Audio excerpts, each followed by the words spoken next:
Pues buenas tardes a todos, sean bienvenidos a los seminarios de Reología y Fenómenos de Transporte que tenemos todos los viernes y que son parte del Laboratorio de Reología y Fenómenos de Transporte, de aquí de la Unidad Multidisciplinaria de Investigación de la FE Zaragoza y del Laboratorio de Reología que está en el primer piso, es el Laboratorio 7. Y le doy las gracias a los organizadores del seminario, entre ellos el maestro Luis Antonio Ramírez Torres, la maestra María Guadalupe Salinas, el doctor Edson Emilio Herrera Valencia y un servidor. Y pues en esta ocasión le voy a pedir a la maestra María Guadalupe que nos haga la presentación, por favor. Sean bienvenidos nuevamente y gracias por su asistencia. Adelante, maestra.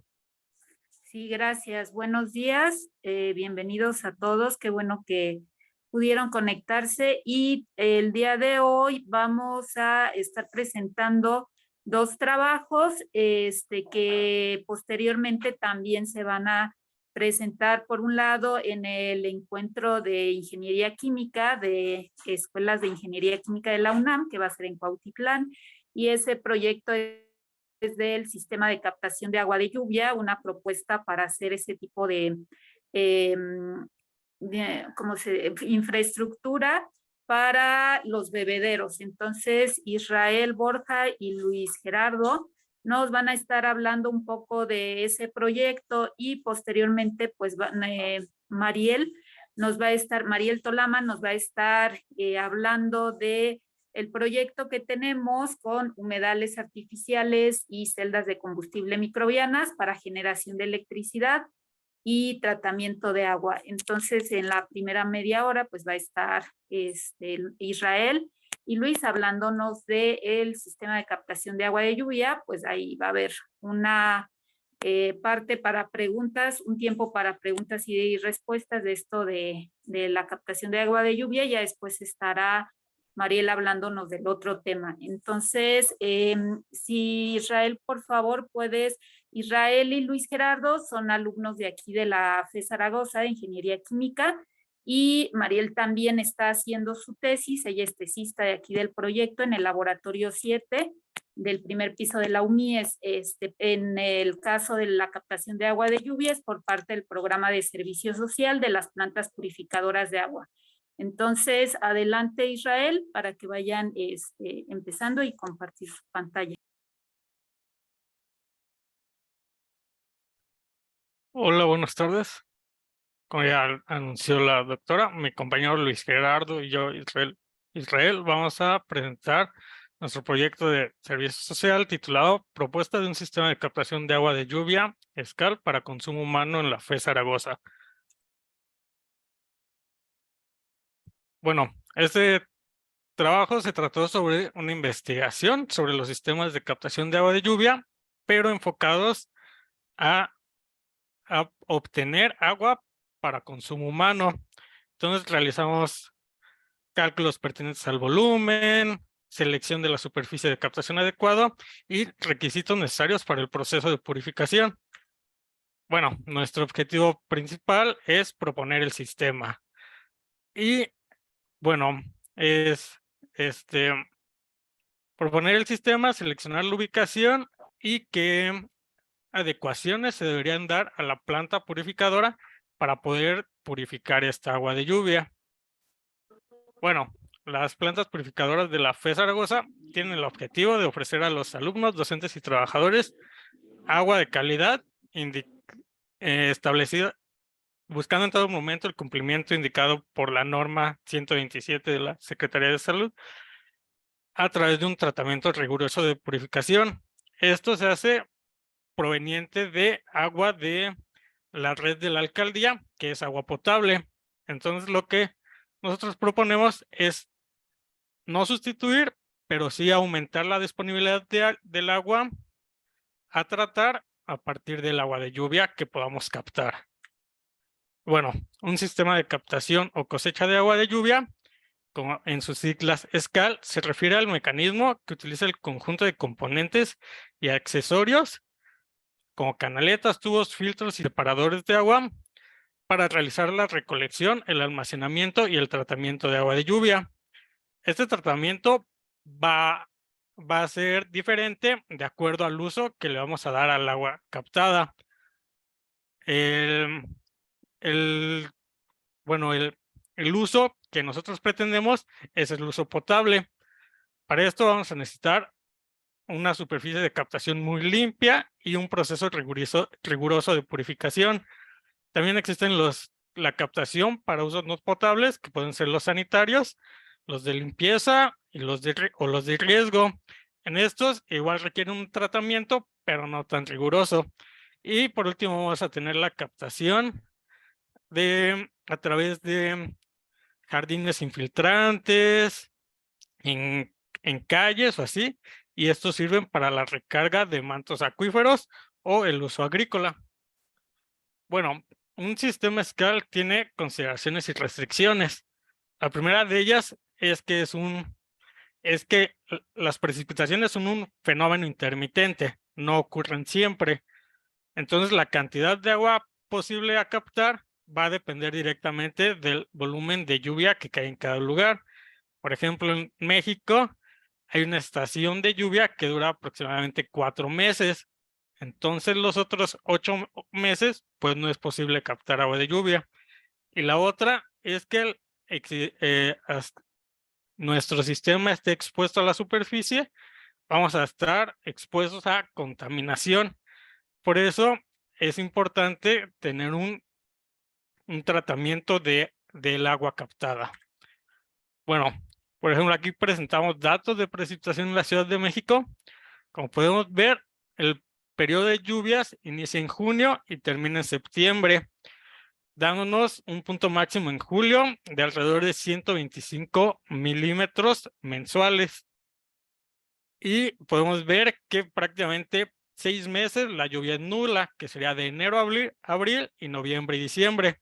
En mayo y octubre tenemos precipitaciones, pero no son tan considerables. Y bueno, la posible contaminación en escala va a ocurrir de dos principales formas. La principal va a ser el arrastre de la contaminación atmosférica.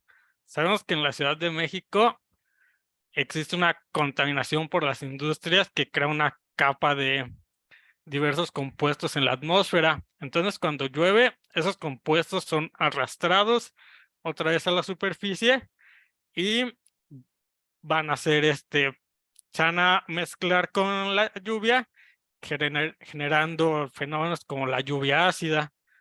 Por eso hay que tener en nuestro proceso de purificación, hay que tener controlados los compuestos que pueden estar asociados a la contaminación atmosférica. Después vamos a tener la contaminación de la superficie de captación. En esto se pueden presentar partículas sólidas que pueden ser arrastradas de la superficie de captación. Cuando es un techo, no sé, de lámina o tiene algún metal, pues vamos a tener corrosión en esos y las partículas van a ser arrastradas. También vamos a tener partículas sólidas relacionadas con desechos de aves u otros animales presentes en la superficie de captación. Por eso es importante que si queremos poner un sistema en nuestras casas, no debe de haber ningún animal presente en la superficie, porque el riesgo microbiológico puede ser alto. Y también vamos a tener contaminación por hojas o ramas provenientes de árboles cercanos al área de captación. Por eso es importante que nuestra superficie esté no esté rodeada de árboles, no tenga edificios continuos más altos que puedan escurrir sobre él contaminación. Buenas tardes. ¿Sí me escuchan bien? Sí, Sí. Ok, a continuación les presentaremos las condiciones, lineamientos, necesidades e información necesaria para implementar un SCAL en la Facultad de Estudios Superiores Zaragoza Campus 2. La siguiente, por favor. Ok, aquí tenemos una imagen del proceso de captación de agua de lluvia a grandes rasgos. Como pueden ver, el primer paso es la captación del agua de lluvia sobre un área de captación. El número 2 es la conducción del agua captada, puede ser a través de canaletas o de tuberías. El número 3 es el almacenamiento y de ahí transportar el agua hacia el punto número 4, que es la purificación, para que quede lista para que quede potable para el uso humano, para el consumo humano. La siguiente, por favor. Ok, nosotros tomamos a consideración la superficie de captación, el Museo Herbario de Campus 2. Tomamos distintas cuestiones que vimos a favor de este edificio, como es la ubicación, que está cercana a la planta purificadora de agua y tendría un transporte eficiente. También cabe mencionar que existe una inclinación en el terreno que nos permitiría transportar el agua con mayor facilidad. También tomamos en cuenta la inclinación de la estructura que nos permitiría el movimiento fácil del agua hacia las canaletas y las tuberías. Igual consideramos los alrededores de esta infraestructura porque podría caber fácilmente el almacenamiento pertinente. Los tanques de almacenamiento podrían estar bien ubicados ahí. Como pueden ver, tiene un área de 260,82 metros cuadrados, que es un área muy amplia, bastante considerable para la captación. Entonces, esta sería nuestra superficie de captación más óptima. La siguiente, por favor. Bueno, aquí podemos ver lo que les mencionaba de la cercanía. Es un croquis del campus 2 de la Facultad de Estudios Superiores Zaragoza. Pueden ver en donde dice SCAL, ahí está el Museo Herbario y está bastante cercana a la planta purificadora de agua, que es en donde se llevaría el proceso de purificación del agua. Es un recorrido bastante cercano y nada. La siguiente, por favor. Ok, en cuanto a la conducción, una vez que se ha seleccionado la superficie de captación, lo siguiente es la instalación de canaletas y tuberías para la conducción de agua, como les mencionaba. La idea es centralizar el escurrimiento del agua desde el techo o techos y juntarla en un solo bajante de las canaletas dirigido hacia el almacenamiento y demás componentes. Las canaletas estarían ubicadas en el perímetro de captación y la bajada del agua nosotros la propusimos en esa esquina del edificio porque creemos que el área más óptima para el almacenamiento o para la ubicación del tanque de almacenamiento es justamente a un lado, al lado derecho de donde se encuentra la flecha roja de la primera imagen. Entonces, también cabe mencionar que los sistemas SCAL normalmente ponen la bajada del agua en las esquinas de la infraestructura en donde se capta el agua. Esa fue nuestra propuesta para la bajada de la conducción. La siguiente, por favor. Ok, el desvío de las primeras lluvias. El sistema deberá contar con un filtro de hojas y con un método de desvío de aguas que nos permitirá decidir si se requiere captar la lluvia o no y poder desviar la lluvia captada a un lugar seguro, generalmente al drenaje. Como ya mencionó mi compañero Israel, cuando encima de nuestra área de captación está presente vegetación como árboles o arbustos o quizás algún edificio más alto, normalmente nuestra superficie estaría contaminada, ya sea por hojas, por ramas secas o incluso por basura que pudiera arrastrar el viento. Entonces, contar con un filtro de hojas es imprescindible para la purificación del agua y que no vaya contaminada desde un inicio. Por otro lado, el desvío de aguas es también muy importante porque como ya nos mencionó mi compañero, no podemos utilizar las primeras aguas de la temporada de lluvia porque vienen muy contaminadas y entonces tendríamos que desviar estas aguas hacia el drenaje. El agua se deberá desviar bajo las siguientes circunstancias: al inicio de temporada de lluvias o después de varios días de sequía. Igualmente, aunque no sean las primeras lluvias, si durante la temporada dejara de llover ciertos días, por ejemplo 5 días, una vez que vuelva a empezar a llover, tendríamos que desviar esas aguas porque ya vendría con la acumulación de contaminación de esos días en que no llovió. También al momento de limpiar y desinfectar el techo, tendríamos que desviar esa primera agua porque el techo pudiera contener detergentes o quizás alguna impureza que se haya quedado y sería dañina para el uso humano. Entonces también después de limpiar el techo tendríamos que desviar esa primera agua. también en situaciones de contingencia ambiental o lluvia de ceniza, por lo mismo que ya les mencioné, y cuando el sistema está en mantenimiento o sobrepasado en su capacidad de almacenamiento, también tendríamos que desviarla porque si no se derramaría de la infraestructura. La siguiente, por favor. En cuanto al almacenamiento, la ubicación del almacenamiento sería a un costado del edificio en donde se llevará a cabo la captación del museo herbario, teniendo el espacio óptimo para la instalación, como les mencionaba en la diapositiva donde salían las flechitas rojas, ahí a un costado estaría ubicado nuestro tanque de almacenamiento. El promedio mensual de captación que determinamos es de 23.90 metros cúbicos, mientras que los datos de precipitación muestran que el mes con mayor volumen de captación es julio, con 25.55 metros cúbicos captados. La siguiente, por favor. Ok, en el volumen de almacenamiento, hicimos este balance de materia de acuerdo con la posible captación y el consumo de agua en litros del Campus 2 de la FE Zaragoza. Cabe mencionar que esto fue del año 2018 al 2019. Como podemos ver, nosotros vamos a trabajar únicamente en los meses de temporada de lluvia, como ya lo mencionó mi compañero, que son de mayo a octubre. Entonces, la primera línea es el consumo en litros que se llevó en el 2018 al 2019 en litros en la escuela, en la facultad. Podemos ver que en el mes de mayo se consumieron 18.400 litros, en el mes de junio 11.000, en el mes de julio es un estimado porque como sabemos la facultad se encuentra en periodo vacacional, entonces nosotros estimamos que se consumen 2.500 litros de agua, en agosto se consumen 16.400, en septiembre es el mes de mayor consumo, de mayor demanda, que es 41.000, y en octubre es de 23.200.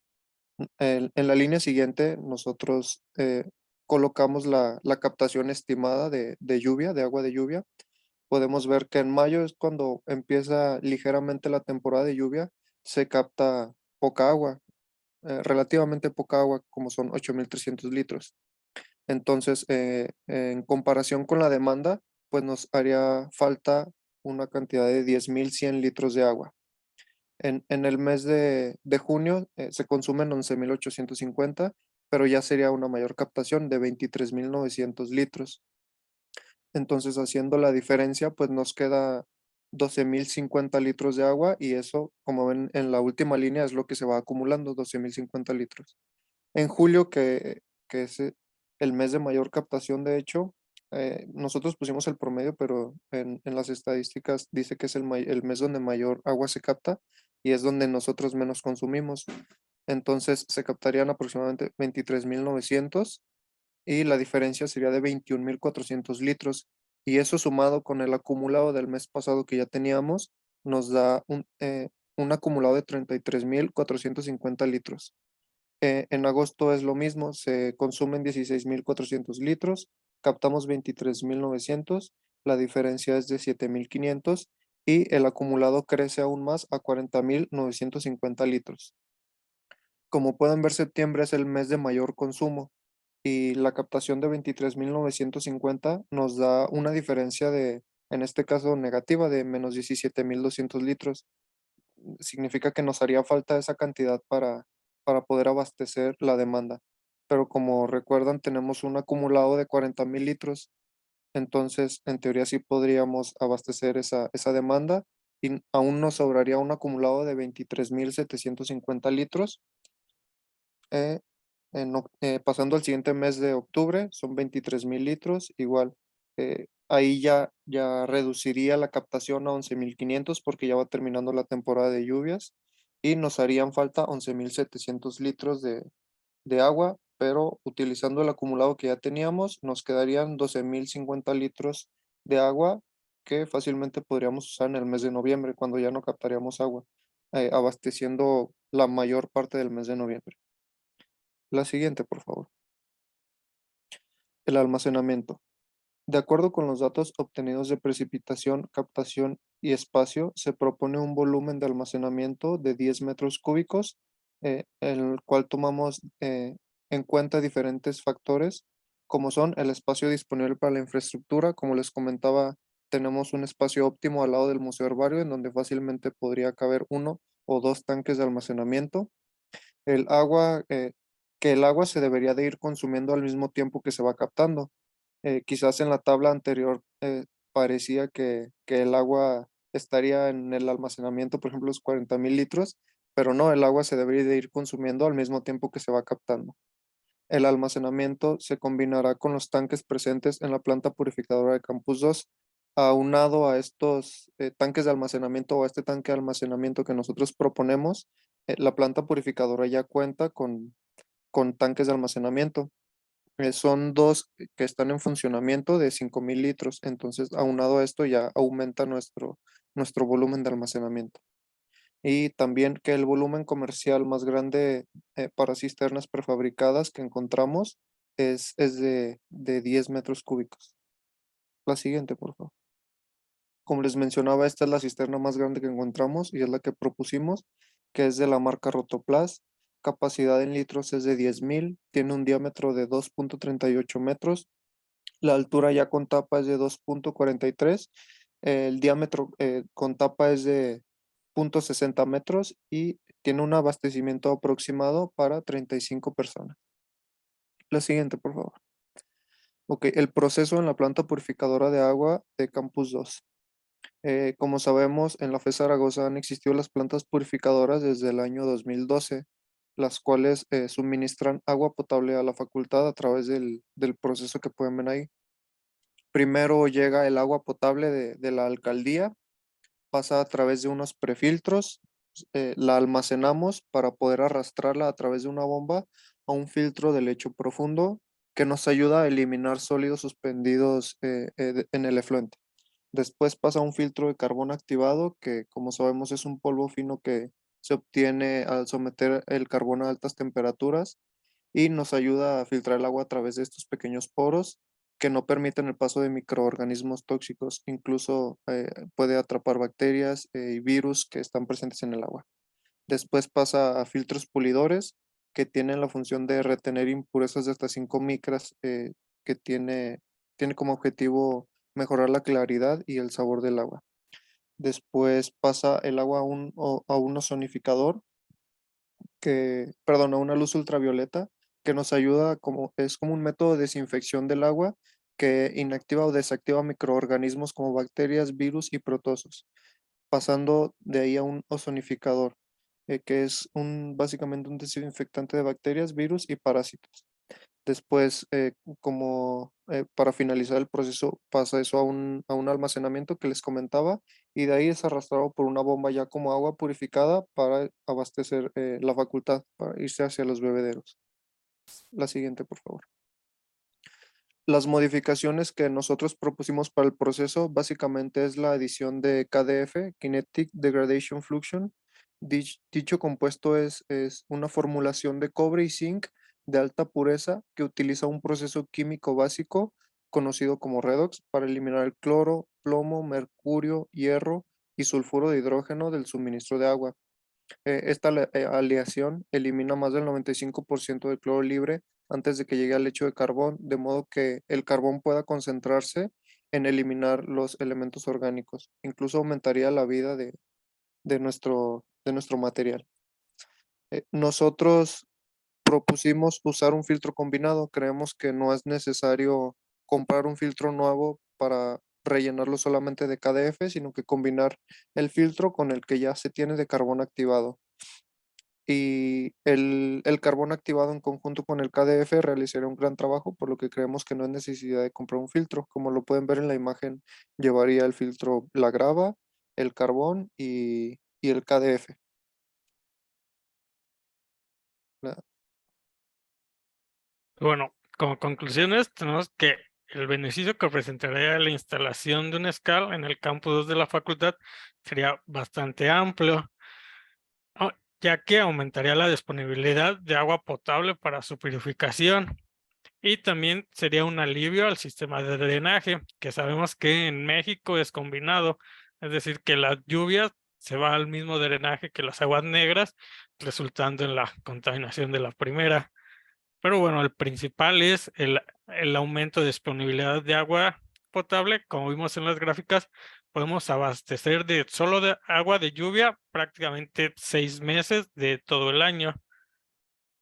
pero vamos a tener que tener demasiado control en las pruebas que se le debe dar al agua, tanto en la captación como en el agua ya purificada, ya es que vamos a correr riesgo de tener contaminación mayor y también una contaminación microbiológica, que sería la más importante, que hay que estar monitoreando con pruebas prácticamente mensuales. Y bueno, eso sería todo por nuestra parte. Esta es la bibliografía que consultamos.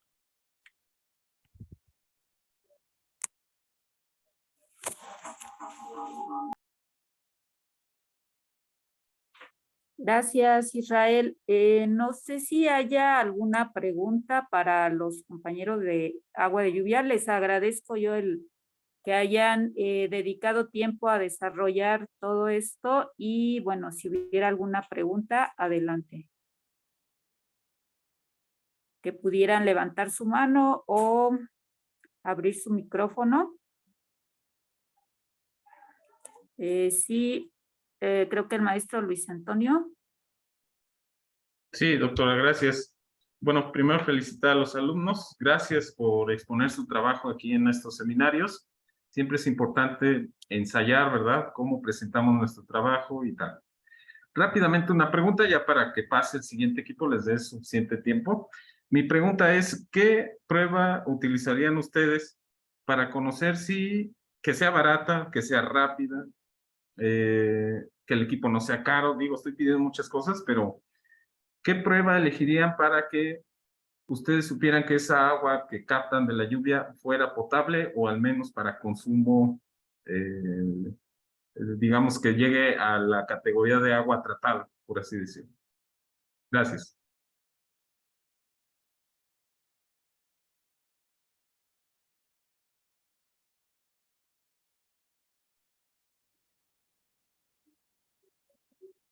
Sí, Israel, ¿sí escucharon la pregunta?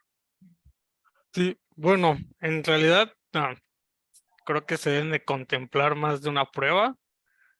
Y bueno, serían las planteadas en la NOM 127, pero una prueba así rápida tendrían que ser de acuerdo con pruebas coliformes, que serían las de mayor importancia a detectar, ya que las demás de compuestos químicos no son tan, bueno, son importantes, pero la de mayor importancia serían las coliformes. Sí, Sí, ok, muchas gracias. sí, esas pruebas que menciona Israel son las microbiológicas y justamente aseguran que no haya contaminación que nos pudiera causar alguna infección estomacal o gastrointestinal.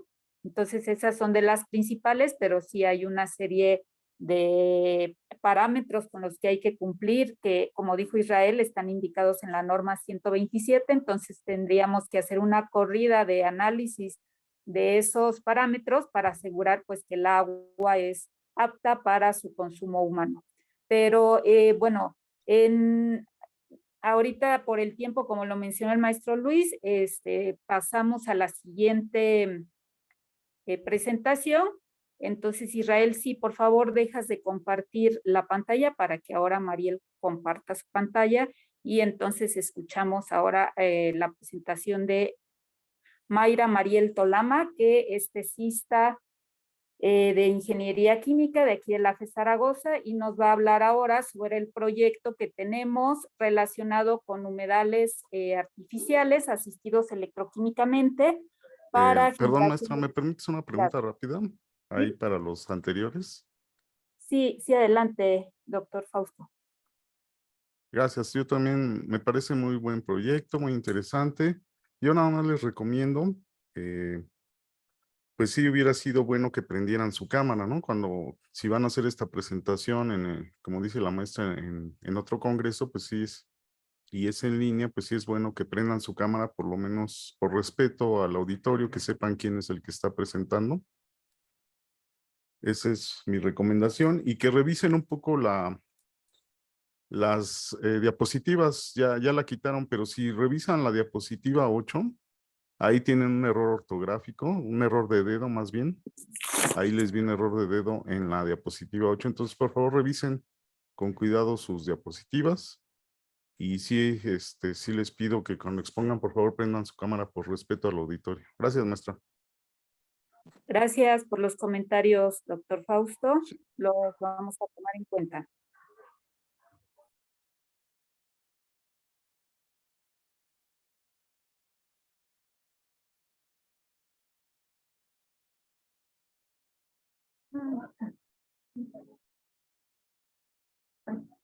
Bueno, buenas tardes. Soy Mariel Talama. Voy a presentar el proyecto que se tiene, que es evaluación de materiales de conductores, bueno, materiales conductores en celdas de combustible microbianas con plantas para la generación de electricidad. Bueno, aquí les voy a presentar les voy a hablar de la presentación.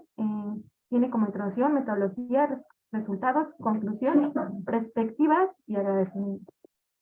Bueno, como introducción vamos a hablar de la problemática, que es el cambio climático. El cambio climático, bueno, como vemos, tiene grandes efectos en nuestra vida y pues en el medio ambiente. Entonces, estos causan desastres naturales como inundaciones, incendios, aumento de temperatura. Entonces se busca una justificación, que son las energías renovables. Bueno, en este caso, pues se está estudiando diversas tecnologías que contribuyan a la generación de electricidad de manera sustentable. Bueno, en estas incluyen la energía eólica, solar, hidráulica o la biomasa. Bueno, teniendo como una perspectiva, pues llegar a utilizar estas energías, bueno, que sean la gran cantidad de uso total de energía. Bueno, también hablamos acerca de, bueno, es por eso que estamos hablando de esta energía que es la biomasa, que es un sistema de bioelectroquímico, que en este caso son las celdas de combustible microbiana. Estas celdas de combustible microbiana, bueno, aquí tenemos un diagrama más o menos de lo que es. Se consideran, hay dos etapas, que es el ánodo y el cátodo. En el ánodo se tiene un electrodo en donde las bacterias, bueno, se adhieren a este electrodo, haciendo que hacia su metabolismo transfieran electrones por una resistencia eléctrica, transfiriéndolos hacia el cátodo para que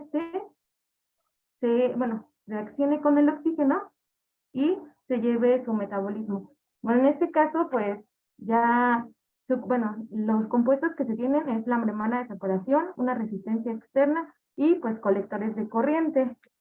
Bueno, más que nada, estos sistemas utilizan sus microorganismos para convertir la energía química contenida en la materia orgánica en energía eléctrica.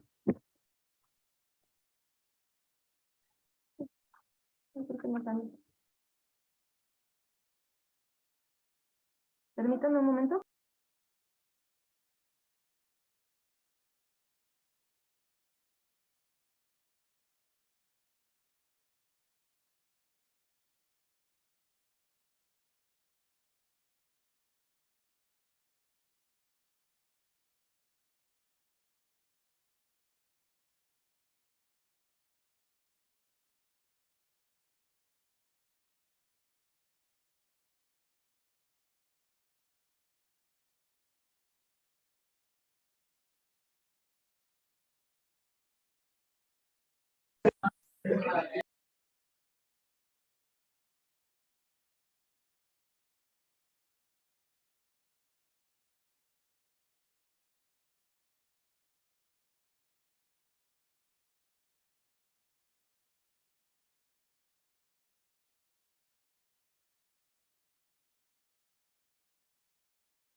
No se oye.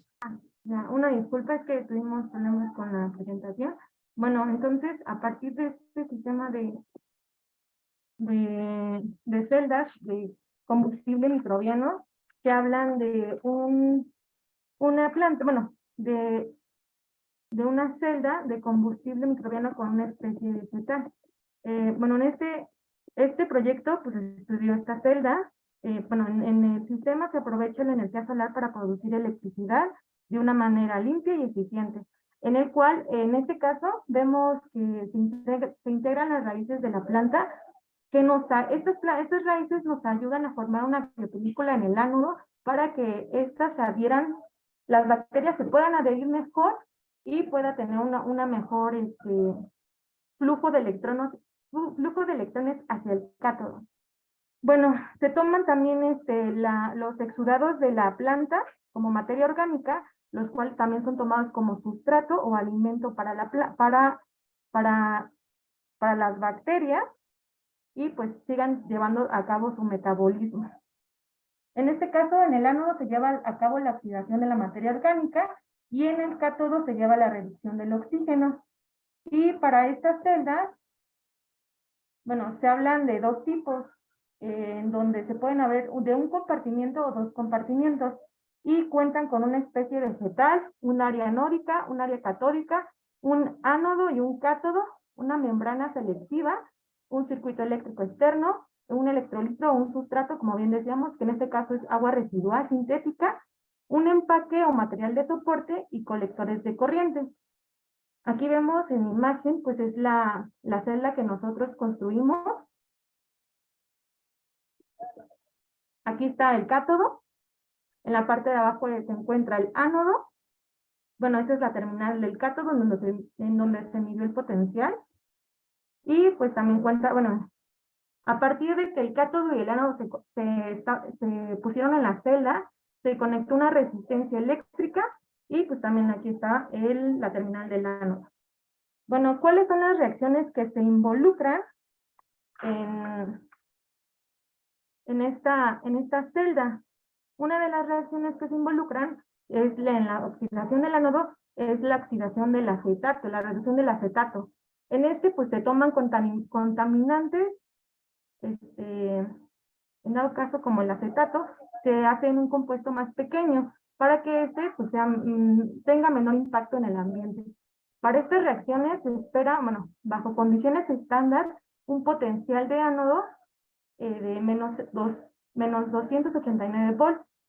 Y igual, bajo condiciones en cátodo, se espera, bueno, a circuito abierto se espera un potencial de 0.805 en volts. En este caso, también en la celda, se toma el oxígeno del medio ambiente para que reaccione con nuestros protones, que, bueno, no expliqué muy bien en esta parte de aquí, pero en la reacción del acetato se liberan protones, los cuales son captados por la membrana selectiva y llevados hacia el cátodo para reaccionar con el oxígeno del medio ambiente que se encuentra, bueno, abierto el cátodo y forman agua. En este caso, bueno, se midió el potencial, el voltaje de la celda, se midió el potencial del cátodo y el ánodo. Bueno, aquí teóricamente esperamos estos valores, bueno, se dieron estos valores y dando un voltaje total de celda de 1.1 volts. Entonces, pues eso es lo que esperamos, ¿no? En esta investigación, un voltaje negativo o voltaje bajo para el valor del ánodo y un voltaje alto para el valor del cátodo, un voltaje positivo. Bueno, para los materiales que se ocuparon en este proyecto, fueron los siguientes. Fue fieltro de carbono como electrodos. Estos fieltros de carbono estuvieron por un tratamiento térmico.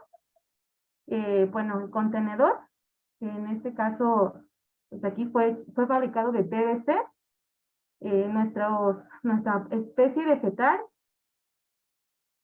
aquí se ve también en la celda, y pues aquí tuvimos recipientes para tomar la muestra, la medición de potencial de ánodo, cátodo y pH. Y pues nuestra salida, bueno, más bien, la entrada de alimentación del sustrato para la planta. Y pues estos materiales, esta celda, depende para su configuración, depende para su rendimiento, su configuración física, los materiales del electrodo, los materiales del circuito eléctrico, materiales de soporte En este caso se ocupó tezontle y grafito. También depende mucho de la membrana de separación por, pues, lo que yo les comentaba, por la aceptación de protones para la reacción de cátodo. En este caso, pues, se ocupó pellón, un electrolito que les mencionaba que era el agua residual sintética y la especie vegetal. Para este proyecto se enfocó más en los materiales del conductor, que se hablan de cuatro configuraciones diferentes para el material de conductividad, que fue la la tela de alambre, que fue una malla de acero inoxidable 304, también la placa perforada, que tuvo, es un acero inoxidable 316, y la celda también de malla de alambre, también de 304, de acero inoxidable, y la de alambre de acero inoxidable.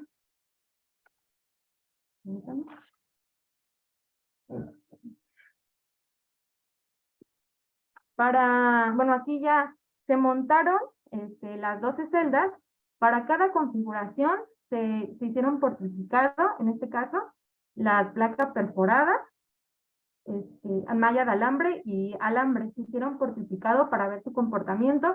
Para la tela de alambre solo se hizo por duplicado y la celda control fue hecha de alambre de cobre. Esta celda control se colocó porque nada más para revisarlas y compararlas con las de acero inoxidable. Este de aquí pues ya se ha ocupado en investigaciones anteriores y pues también ha tenido buenos resultados.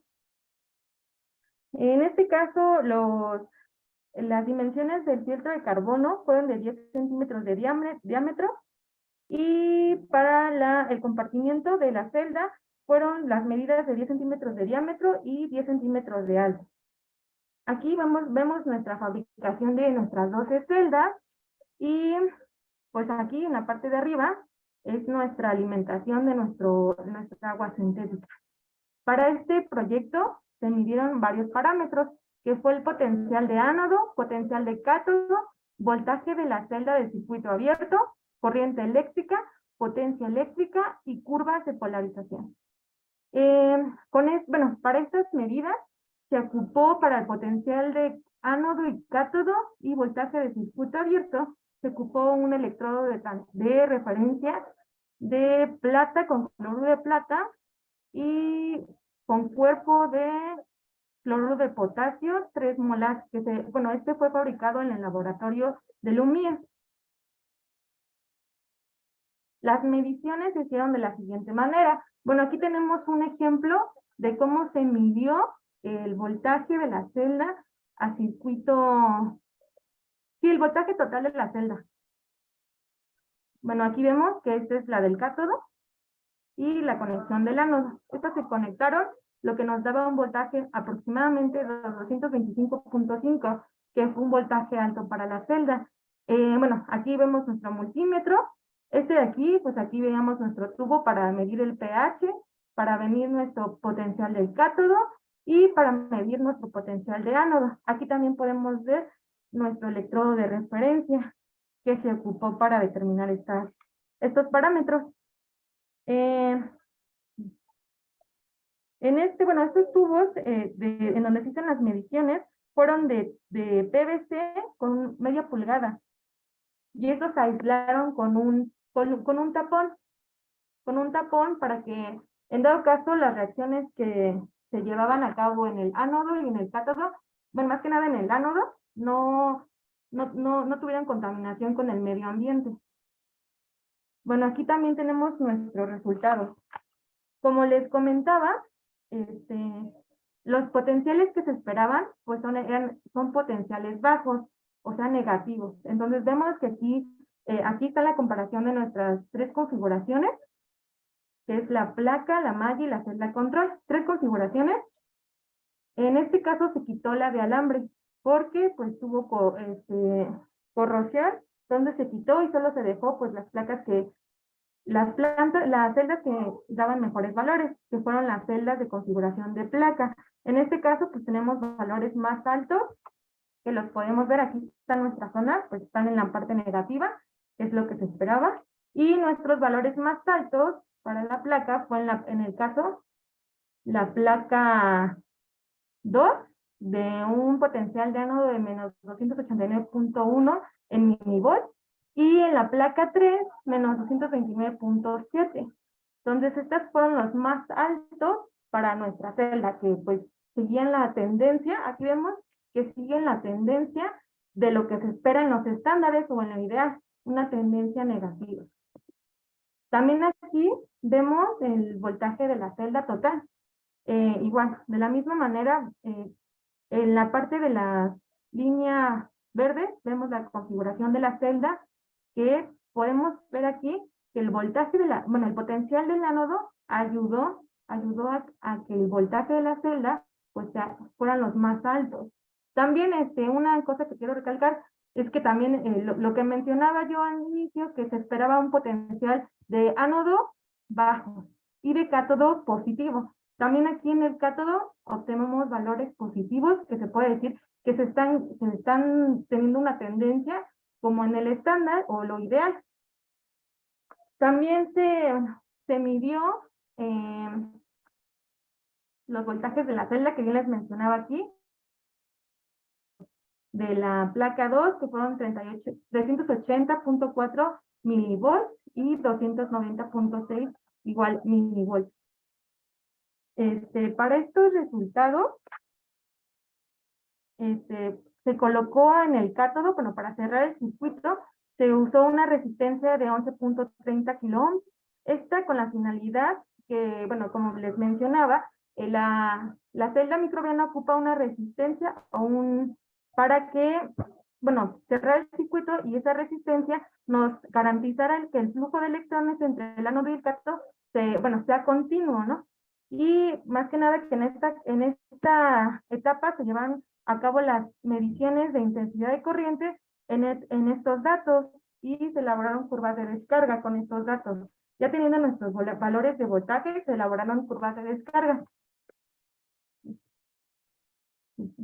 Permítanme.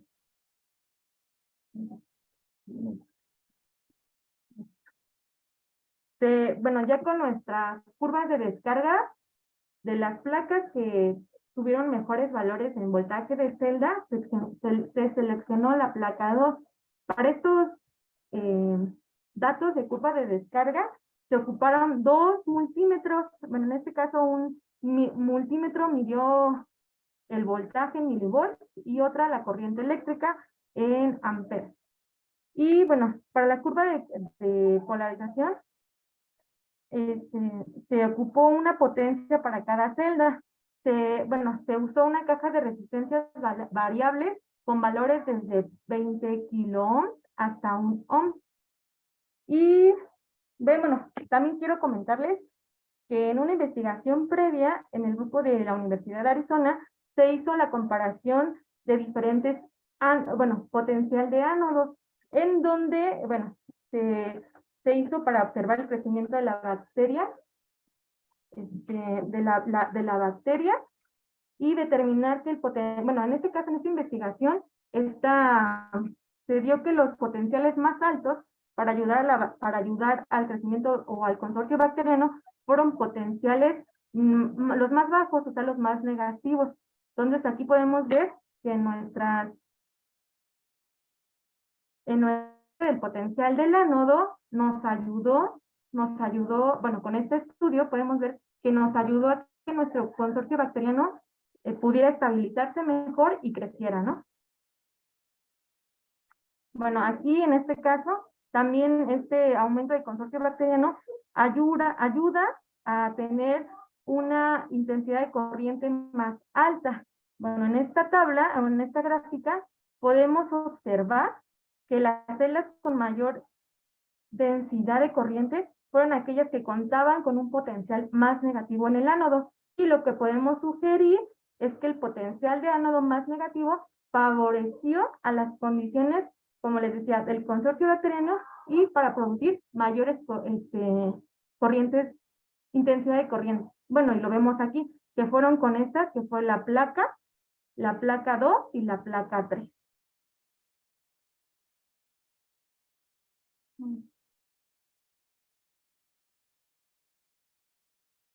Bueno, también como conclusiones para este proyecto, bueno, el objetivo del proyecto era poner diferentes materiales y ver de estos materiales cuál es el más adecuado o que favorece a la potencia eléctrica y al voltaje más alto. En este caso, vimos que la configuración que se comportó a lo mejor o a la estándar fue la placa de acero inoxidable. Y también en cuanto a resistencias externas, pues los mejores resultados de potencia se registraron en 1 kiloohm y en 600 ohms. Y aquí lo tenemos, que fueron estas dos, que son la densidad de potencia y densidad de corriente más alta.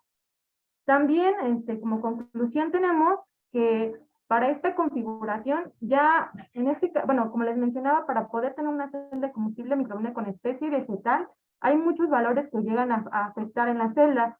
Llámese configuración, llámese material de electrodos, material de conductores. Y en este caso también hasta las mismas dimensiones de la celda.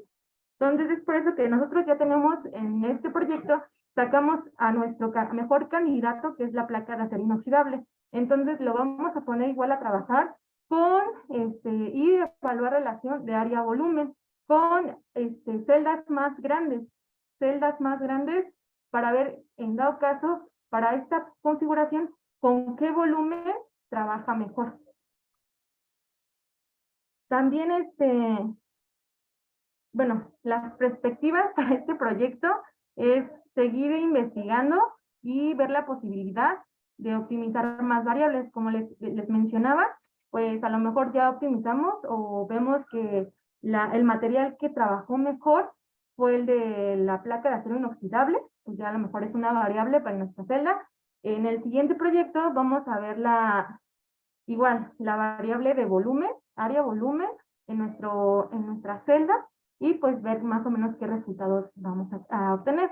Y más que nada, todo esto se hace para llevar a esta celda a una escala real, ya que para estas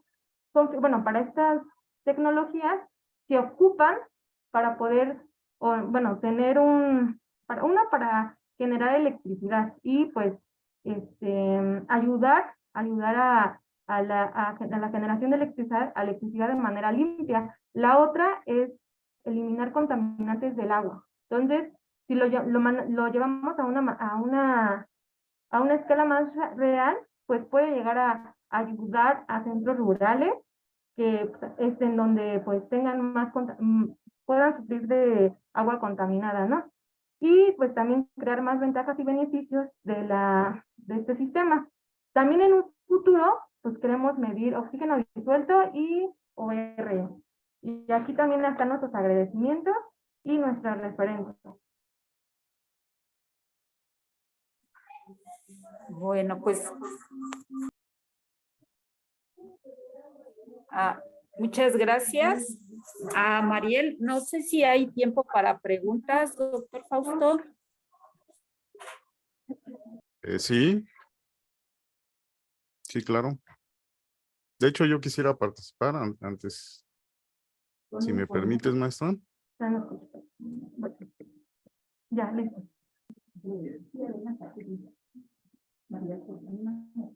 Bueno, creo que sí, ¿verdad? No escuchamos, no sé si nos puede volver a repetir. No sé si Bueno. hay tiempo para preguntas. Sí hay tiempo para preguntas y decía que si me permiten participar. Sí, adelante, doctor. Sí, adelante. Bueno, pues te felicito, está interesante tu proyecto, se ve que ya lo tienes bastante avanzado. Pues yo nada más te quiero comentar algunas sugerencias. Pues mira, en física es muy dado a decir, cuando uno mide la diferencia de potencial, coloquialmente decimos voltaje, pero lo correcto es decir diferencia de potencial. Entonces, yo como recomendación te digo que lo pongas como diferencia de potencial, que no digas voltaje porque eso es muy coloquial y nada más es la recomendación. La otra me llama la atención en esta tabla, nada más una pregunta para que participe alguien más. Veo que en algunas mediciones pones 2 decimales, pero en la potencia pones 4. ¿Hay alguna razón de esto o cómo decidiste tú reportar el número de decimales?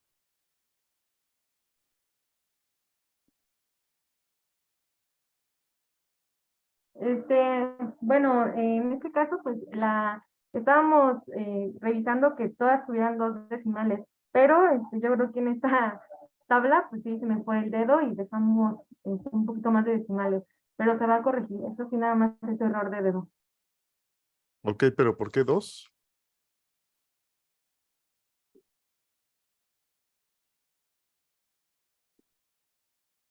¿Por qué Por no la 3 o magnitud de, 1? Esa es mi duda.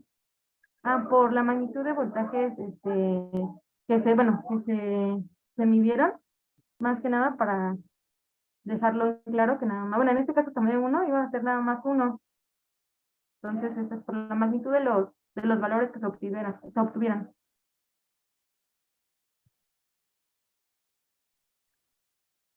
Bueno, efectivamente, cuando tú reportas la medición directa, reportas el número de decimales que te da el aparato si es digital. En el caso de la potencia, me imagino que ya involucra un cálculo, entonces tienes que propagar la incertidumbre, nada más. Es una recomendación para saber cuántos decimales vas a reportar en la potencia, que me imagino que ahí ya involucra un cálculo. Tienes que propagar la incertidumbre. Y bueno, es la recomendación. Gracias. Ok, muchas gracias por su recomendación, sí. Bueno, ¿puedo participar? Buenas tardes. Adelante, adelante, Sí, doctor. Sí, gracias, adelante. doctor Fausto. Sí, primero te quiero felicitar. Me gustó mucho la presentación.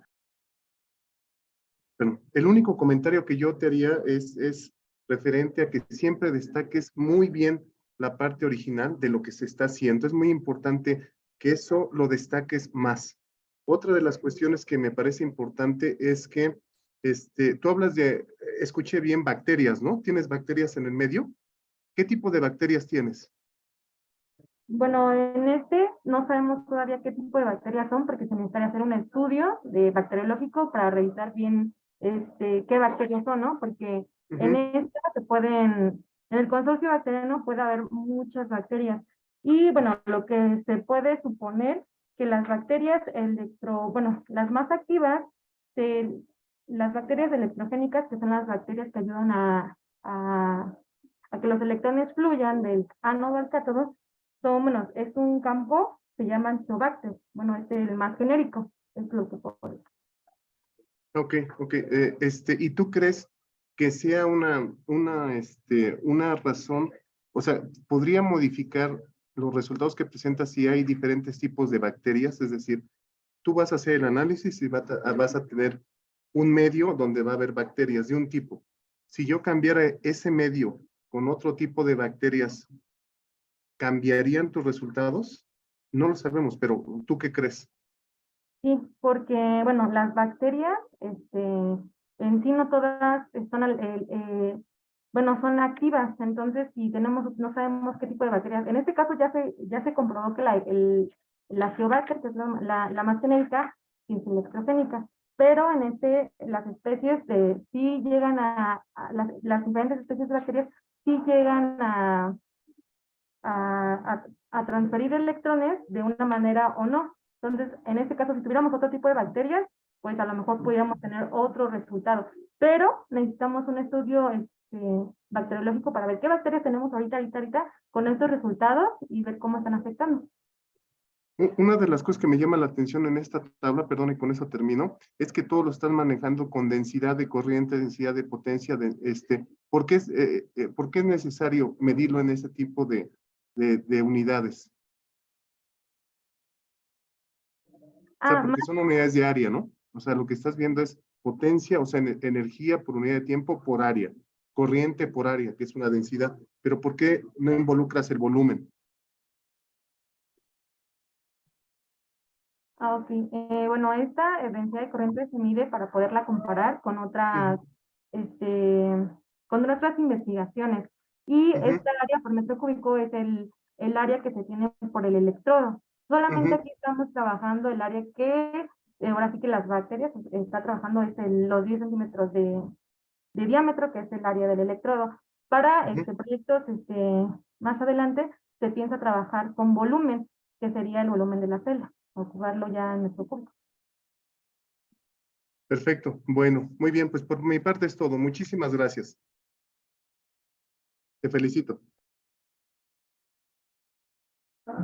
Muchas gracias por sus comentarios y los vamos a tomar en cuenta lo que nos comenta el doctor Fausto y también estas preguntas para tenerlo más presente para futuras ocasiones. Muchas gracias.